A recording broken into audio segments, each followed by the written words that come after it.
আমরা দেশে একটা ফ্রি ফেয়ার অ্যান্ড ইনক্লুসিভ একটা ইলেকশনের জন্য দিকে ধাবিত হচ্ছে। আগামী ডিসেম্বরের মধ্যেই জাতীয় নির্বাচন হওয়া উচিত বলে মনে করেন সেনাবাহিনীর প্রধান জেনারেল ওয়াকারুজ্জামান। বুধবার ঢাকা সেনানিবাসের সেনা প্রাঙ্গণে তিনি এই কথা বলেন। সেনাপ্রধান জানান, নির্বাচনের বিষয়ে তার অবস্থান আগের মতোই আছে। দেশের ভবিষ্যৎ পথ নির্ধারণের অধিকার একটি নির্বাচিত সরকারেরই রয়েছে। আপনারা যদি নিজেদের মধ্যে ভেদাভেদ ভুলে একসাথে কাজ না করতে পারেন।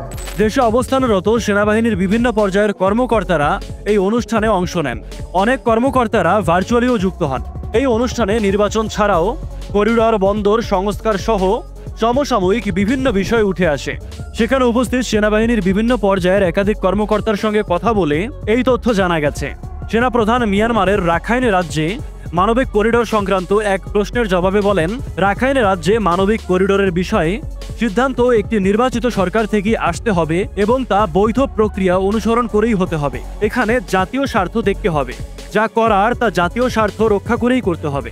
যাই করা হোক না কেন তা রাজনৈতিক ঐক্যমতের মাধ্যমেই সেটা হতে হবে। মব ভায়োলেন্স বা উশৃঙ্খল জনতার সংঘবদ্ধ বিশৃঙ্খলা বা আক্রমণের বিরুদ্ধে কঠোর বার্তা দিয়ে জেনারেল ওয়াকারুজ্জামান বলেন, আইন শৃঙ্খলা বাহিনী নিয়ে সেনাবাহিনী এখন আরও কঠোর অবস্থানে যাচ্ছে। সংঘবদ্ধ জনতার নামে বিশৃঙ্খলা বা সহিংসতার আর কোনোভাবেই সহ্য করা হবে না। চট্টগ্রাম বন্দরের নিউ মেরিন কন্টেইনার টার্মিনাল পরিচালনার দায়িত্ব বিদেশিদের হাতে দেওয়া নিয়ে সাম্প্রতিক আলোচনা ও বিতর্কের বিষয়ে কথা বলেছেন সেনাপ্রধান ওয়াকারুজ্জামান। এই সংক্রান্ত এক প্রশ্নের জবাবে তিনি বলেন, এখানে স্থানীয় মানুষ এবং রাজনৈতিক নেতাদের মতামতের প্রয়োজন হবে। রাজনৈতিক সরকারের মাধ্যমেই এ ধরনের সিদ্ধান্ত নেওয়া উচিত। সেনাপ্রধান তার বক্তব্যে আরও উল্লেখ করেন, বাংলাদেশ সেনাবাহিনী কখনোই এমন কোনো কার্যকলাপে যুক্ত হবে না যা জাতীয় সার্বভৌমত্বের জন্য ক্ষতিকর। তিনি সব পর্যায়ের সেনা সদস্যদের নিরপেক্ষ থাকার এবং ভবিষ্যতে নির্বাচনী দায়িত্ব সততা ও নিষ্ঠার সঙ্গে পালনের নির্দেশ প্রদান করেন।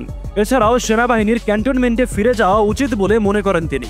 তবে নির্বাচনের পরেও সেনাবাহিনীকে কয়েক মাস বেসামরিক প্রশাসনকে সহায়তা করতে হতে পারে বলেও মত দেন তিনি।